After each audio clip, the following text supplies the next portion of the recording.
রাধে রাধে, জয় গীতা। তা আপনারা এখানে দেখতে পাচ্ছেন যে ৮ নম্বর শিট, এই ৮ নম্বর শিটের মধ্যে লেখা আছে কি গীতা সম্পর্কিত কিছু তথ্য।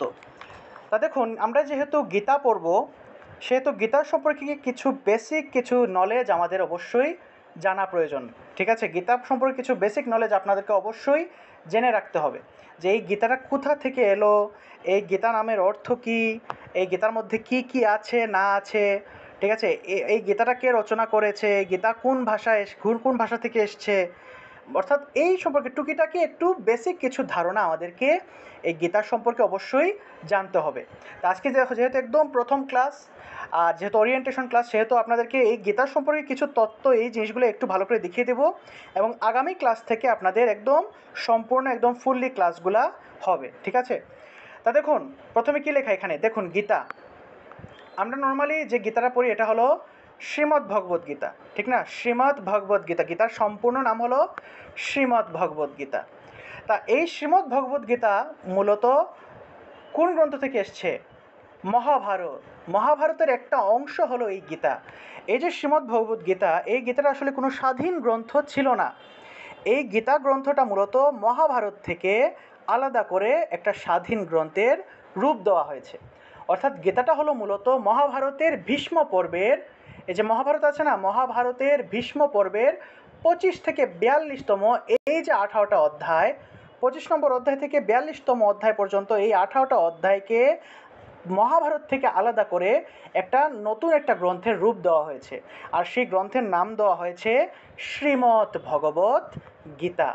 ঠিক আছে, শ্রীমদ্ শব্দের অর্থ হলো, শ্রীমদ্ ভগবৎ শব্দের অর্থ হলো শ্রী ভগবানের, আর গীতা শব্দের অর্থ হলো গান। ঠিক আছে, এই যে গীতা, সঙ্গীতের গীত শব্দ থেকে মূলত গীতা শব্দের উৎপত্তি। ঠিক আছে, সঙ্গীতের গীত শব্দ থেকে গীতা শব্দের উৎপত্তি।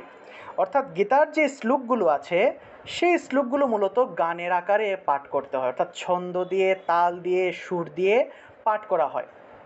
অর্থাৎ পরমেশ্বর ভগবান শ্রীকৃষ্ণ যখন অর্জুনকে গীতার বাণীগুলো দান করেছিলেন বা বাণীগুলো প্রদান করেছিলেন, তখন সেগুলো শ্লোক আকারে গানের মতো করে দিয়েছিলেন, যার ফলে এই গীতাকে মূলত আমরা কি এই গীত থেকে, অর্থাৎ গান থেকে গীত, আর সেই গীত থেকে মূলত এই গীতা শব্দের উৎপত্তি হয়েছে।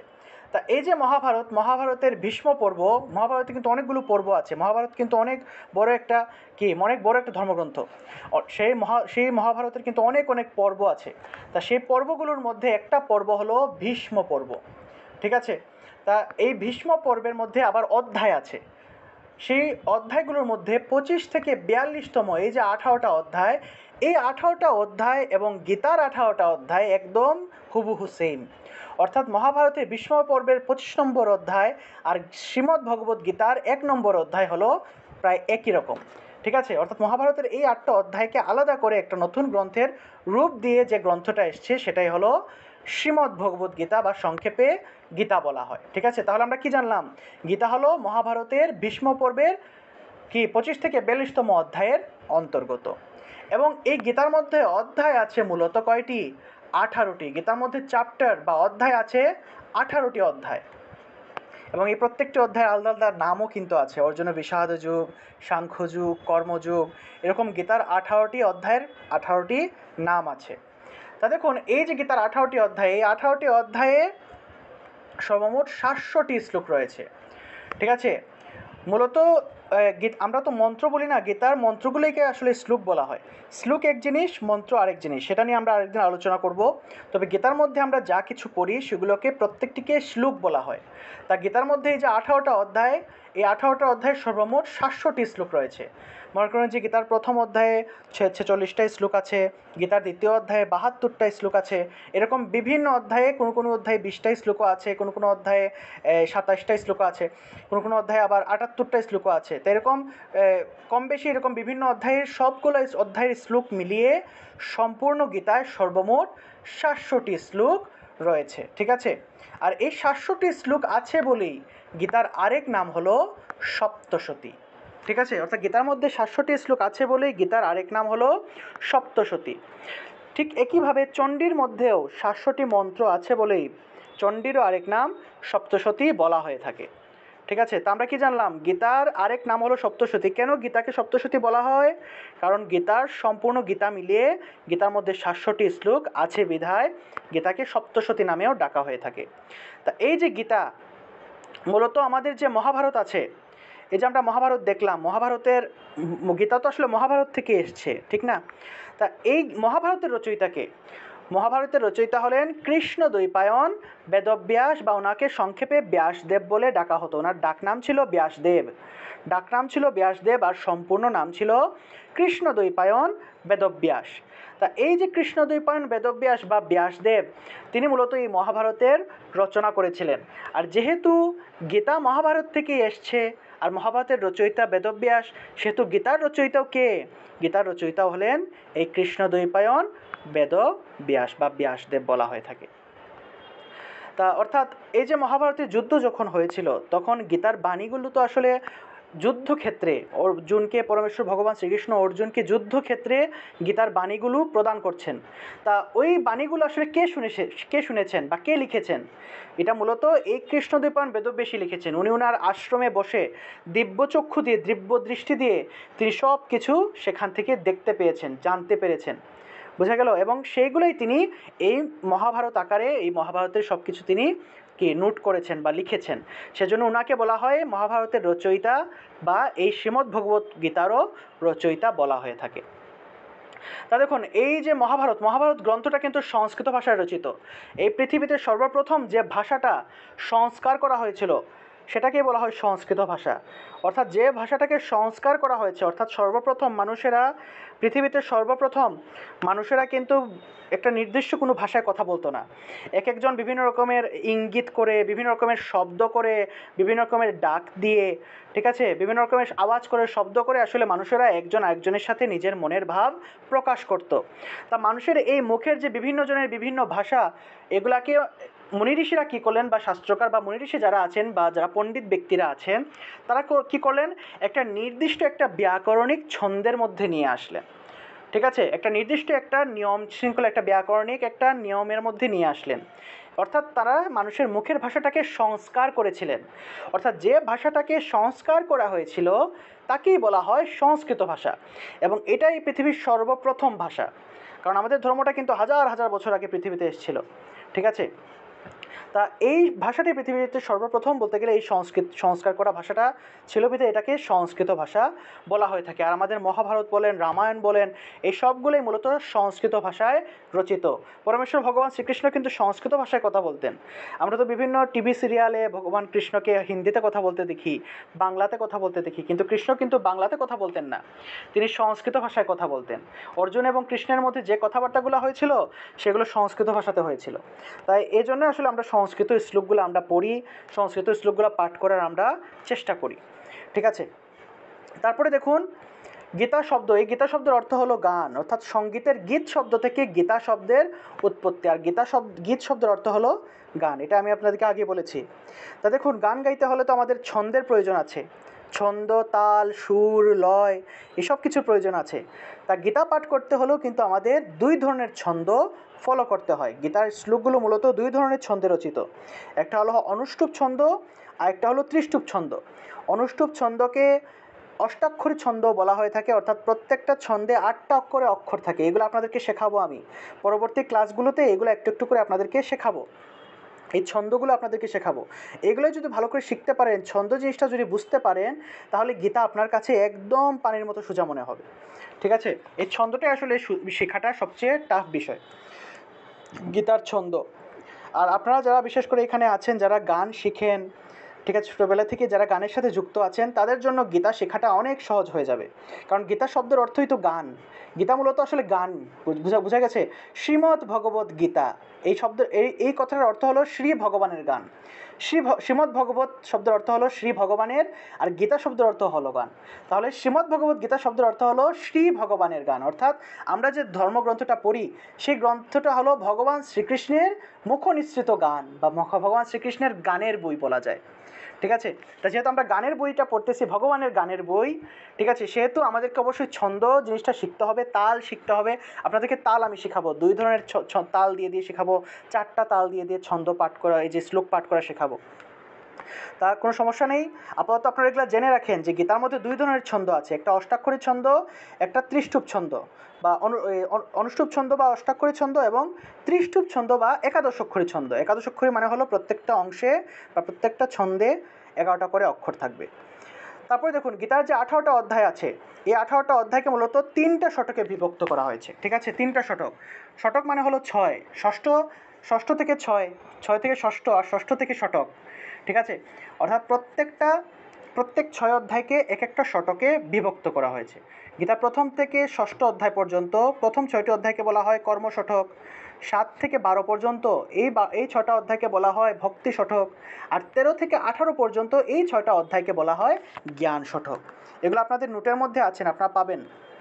আপনাদেরকে যে নোটগুলো দিয়েছি সেগুলোর মধ্যে এগুলো লেখা আছে, এগুলো আপনারা পেয়ে যাবেন, আপনারা খুঁজলে পাবেন। তা আমরা জানলাম কি গীতাকে 3টা শতকে ভাগ করা হয়ে থাকে। তারপরে দেখুন যুগ হচ্ছে এক করে দেওয়া, অর্থাৎ গীতার প্রত্যেকটা অধ্যায় শেষে দেখবেন যুগ কথাটা লেখা আছে। যুগ কথাটা দেখবেন লেখা আছে, অর্থাৎ আপনারা দেখবেন গীতার প্রথম অধ্যায়ের নাম অর্জুন বিষাদ যুগ, সাংখ্য যুগ, কর্মযুগ, জ্ঞান যুগ। অর্থাৎ প্রত্যেকটা অধ্যায় শেষে যুগ শব্দটার একটা আক্ষরিক অর্থ হলো আপনি এই প্রত্যেকটা অধ্যায়ের মাধ্যমে আপনি ভগবানের সাথে যুক্ত হতে পারছেন। যুগ শব্দের অর্থ হলো এক হওয়া, অর্থাৎ আপনার এই জীবাত্মাটা পরমাত্মার সাথে যুক্ত হতে পারছে এই অধ্যায়গুলোর মাধ্যমে, একে একে ধাপে ধাপে যুক্ত হতে পারছে। ঠিক আছে, এই জন্য আসলে যুগ শব্দটা আসলে ব্যবহার করা হয়ে থাকে। তারপরে গীতার মধ্যে 3টি গুণের কথা বলা হয়েছে। গীতার মধ্যে 3টা গুণের কথা বলা হচ্ছে, একটা হলো সত্যগুণ, একটা হলো রজগুণ, আর একটা হলো তমগুণ। আমাদের এই জীবের বা আমাদের জীবনটা আসলে মূলত 3টা গুণের দ্বারা প্রভাবিত হয়ে থাকে। আমরা কখনো কখনো এই যে আপনারা গীতা ক্লাস করতেছেন, এই যে ভালো কাজের সাথে যুক্ত হচ্ছেন, এই ভালো কাজ, যত ধরনের ভালো কাজ আপনি করেন সেই সব কিছু আপনি সত্যগুণের প্রভাবে করে থাকেন। ঠিক আছে, আপনি যত ধরনের খারাপ কাজ আছে সেসব কিছু আপনি আসলে তমগুণের প্রভাবে করে থাকেন। এই যে রাগ, হিংসা, বিদ্বেষ, এই সকল ধরনের ধ্বংসাত্মক কাজগুলো আপনি তমগুণের প্রভাবে করে থাকেন। আর সত্যগুণ এবং তমগুণ এটা মাঝামাঝি হলো রজগুণ। রজগুণের প্রভাবে আমরা আসলে সৃজনশীলতা আসলে বোঝায়। রজগুণের প্রভাবে আমরা বিভিন্ন রকমের জিনিস সৃষ্টি করি, বোঝা গেল, তৈরি করি রজগুণের প্রভাবে। তা সবচেয়ে উত্তম হলো সত্যগুণ, মাঝামাঝি হলো রজগুণ, এবং সবচেয়ে নিকৃষ্ট হলো তমগুণ। তমগুণের প্রভাবে আমরা সবচেয়ে খারাপ খারাপ কাজের সাথে যুক্ত হয়ে থাকি তমগুণের প্রভাবে। তাই এগুলোই আসলে গীতার মধ্যে আলোচনা করা হয়েছে, বিশেষ করে গীতার 14 নম্বর অধ্যায়, চতুর্দশ অধ্যায়। গীতার 14 নম্বর অধ্যায়ের নাম হলো গুণত্রয় বিভাগযোগ। ত্রয় শব্দের অর্থ হলো 3, আর গুণত্রয় মানে হলো 3টা গুণ। ভগবান গীতার এই অধ্যায়ের মধ্যে এই যে 3টা গুণ নিয়ে কথাবার্তা বলেছেন এবং আমাদেরকে এই শিক্ষা দিয়েছেন যে আমরা যেন সত্যগুণান্বিত হই এবং সত্যগুণেরও ঊর্ধ্বে যাওয়ার জন্য চেষ্টা করি, অর্থাৎ আমরা যেন ত্রিগুণাতীত হতে পারি। এটাই ভগবান ওই অধ্যায়ে শিক্ষা দিয়েছেন। তো আমরা কি জানলাম যে গীতার মধ্যে 3টা গুণের কথা বলা হয়েছে, সেটা আমরা গীতা থেকে জানতে পারি। তারপরে গীতা হলো পরমেশ্বর ভগবান শ্রীকৃষ্ণের মুখ নিঃসৃত বাণী। গীতার মধ্যে দেখবেন আপনি বিভিন্ন জায়গায় আপনি পাবেন কি শ্রী ভগবান উবাচ, অর্থাৎ শ্রী ভগবান বলছেন বা কহিলেন। উবাচ শব্দের অর্থ বললেন বা বলছেন বা কহিলেন, এটা বোঝায়। উবাচ শব্দের অর্থ হচ্ছে বলছেন। ঠিক আছে, অর্থাৎ শ্রী ভগবান বলছেন বা শ্রী ভগবান বললেন। অর্জুন উবাচ, অর্থাৎ অর্জুন বলছেন। অর্থাৎ গীতাই এমন একটা গ্রন্থ যেখানে স্বয়ং ভগবানের কথাগুলো লিপিবদ্ধ আছে। ঠিক আছে, বেদের মধ্যে দেখা যায় বেদ আসলে সরাসরি এই ভগবানের কাছ থেকে আসেনি, এটা ঈশ্বর থেকে মুনি ঋষিদের কাছে ভগবান, অর্থাৎ মুনি ঋষিরা ঈশ্বরের কাছ থেকে প্রাপ্ত জ্ঞানটাকে আসলে ওনারা যখন লিপিবদ্ধ করেছেন সেটাকে বলা হয় আসলে বেদ। বেদ শব্দের অর্থ হলো জ্ঞান, অর্থাৎ ঈশ্বর প্রদত্ত জ্ঞান হলো বেদ। অর্থাৎ বেদটা মূলত একটা মাধ্যমে এসছে। বেদটা কার মাধ্যমে এসছে? বিভিন্ন মুনি ঋষিদের মাধ্যমে আমাদের কাছে বেদটা আমরা পেয়েছি, কিন্তু গীতাটা আমরা সরাসরি ভগবানের কাছ থেকে পেয়েছি। স্বয়ং ভগবান নিজে এই ধরাধামে নেমে এসে অর্জুনের মাধ্যমে সরাসরি আমাদেরকে এই গীতাটা দান করেছেন। এজন্যই গীতাকে বলা হয় স্বয়ং ভগবান শ্রীকৃষ্ণের মুখ নিঃসৃত বাণী। এবং এই গীতার মধ্যে এমন কোনো জিনিস বাকি নেই যেটার মানে আপনার জীবনে এমন কোনো সমস্যা নেই যেটার সমাধান গীতার মধ্যে আপনি পাবেন না। আপনার জীবনের প্রত্যেকটা সমস্যার সমাধান এই গীতার মধ্যে আছে। আপনাকে শুধু পড়তে হবে এবং বুঝে বুঝে পড়তে হবে। আপনি যদি গীতাটা বুঝে বুঝে পড়েন, আপনার জীবনের যত ধরনের ডিপ্রেশন আছে, যত ধরনের সমস্যা আছে, প্রবলেম আছে, পারিবারিক যত ধরনের দুঃখ কষ্ট আছে, সেই সব কিছুর সমাধান আপনি এই গীতার মধ্যে আপনি পেয়ে যাবেন। ঠিক আছে, এই জন্য গীতাটা পড়তে হবে, গীতার অনুবাদগুলো জানতে হবে। আমরা সংস্কৃত শ্লোক যদিও এখন পাঠ করতে পারি না, যদি আমরা সংস্কৃত শ্লোক পাঠ করতে না পারি কোনো সমস্যা নেই, আপনি অনুবাদগুলো পড়বেন, অনুবাদগুলো পড়ে পড়ে বোঝার চেষ্টা করবেন যে ভগবান আমাদের কী উপদেশ দিচ্ছেন, আমাদেরকে আসলে কী শিখাতে চাচ্ছেন, আমাদের জীবনটাকে আসলে কীরকম পরিচালনা করতে হবে, সেই সেই শিক্ষাটা আসলে ভগবান আমাদের এই গীতার মাধ্যমে দিচ্ছেন। ঠিক আছে, এই গীতাকে আসলে ত্রিবেদও বলা হয়ে থাকে।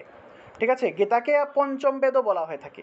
অর্থাৎ ত্রিবেদ, ত্রিবেদ মানে হলো আমরা এই যে বেদত্রয়ী পরানন্দা তথার্থ জ্ঞানমঞ্জুরি এরকম আছে না, গীতার 18টা নাম, গঙ্গা, গীতা, সাবিত্রী, সীতা, সত্যা, পতিব্রতা, এরকম গীতার 18টা নাম আছে না, তার মধ্যে একটা নাম কি, বেদত্রয়ী পরানন্দা। গীতাকে বেদত্রয়ী বলা হয়। কেন বেদত্রয়ী বলা হয়?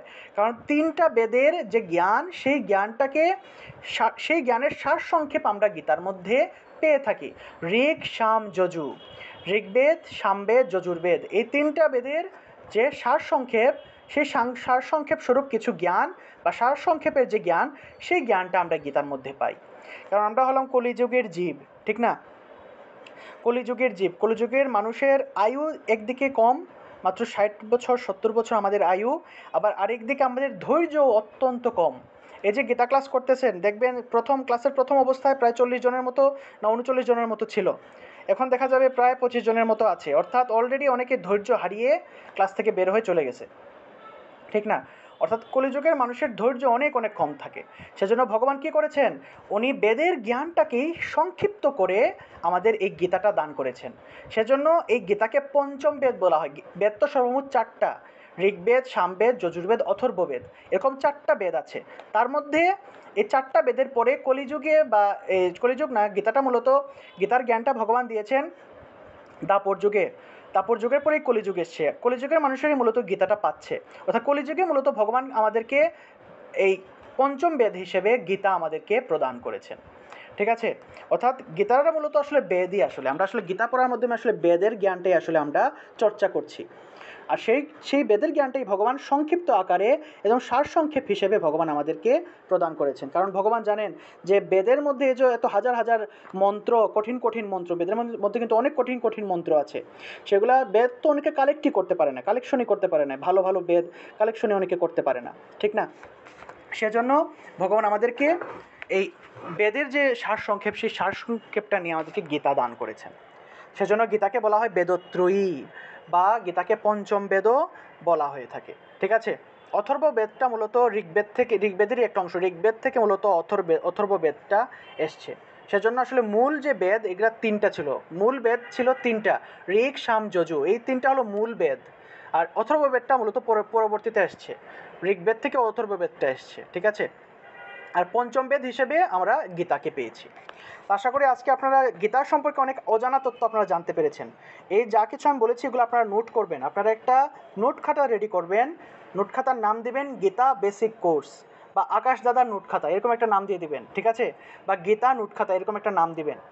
নোট খাতার নাম দিয়ে তারপর নোট করবেন যে ক্লাস 1 বা ক্লাস 1, 1 নাম্বার ক্লাসে আপনারা কী কী শিখেছেন, গীতার সম্পর্কে যা কিছু শিখেছেন সেগুলো নোট করবেন। যদিও আমি আপনাদেরকে শিট দিয়েছি, বিভিন্ন এই যে এই পিডিএফগুলো দিয়েছি, নোটগুলো দিয়েছি, নোটগুলো দিলেও আপনারা নিজের হাতে এগুলো লিখবেন।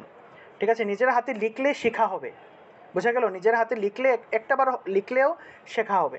আমি আমার যে গীতার যে কোর্স আছে, সম্পূর্ণ গীতা কোর্সে যারা আছে তাদেরকে তো আমি সম্পূর্ণ গীতার শ্লোকগুলো ওনাদেরকে লিখাচ্ছি আমি। ওরা প্রত্যেকে খাতায় নিজের হাতে গীতার শ্লোকগুলো লিখছে, অর্থাৎ গীতার 700টা শ্লোক ওরা নিজের হাতে লিখছে, অর্থাৎ সম্পূর্ণ গীতাটাই তাদেরকে দিয়ে আমি লিখাচ্ছি। কারণ নিজের হাতে লিখে শিখলে সেটার শেখাটাই আসলে অন্যরকম হয়। ঠিক আছে, সেজন্য উচিত একবার হলেও লিখা।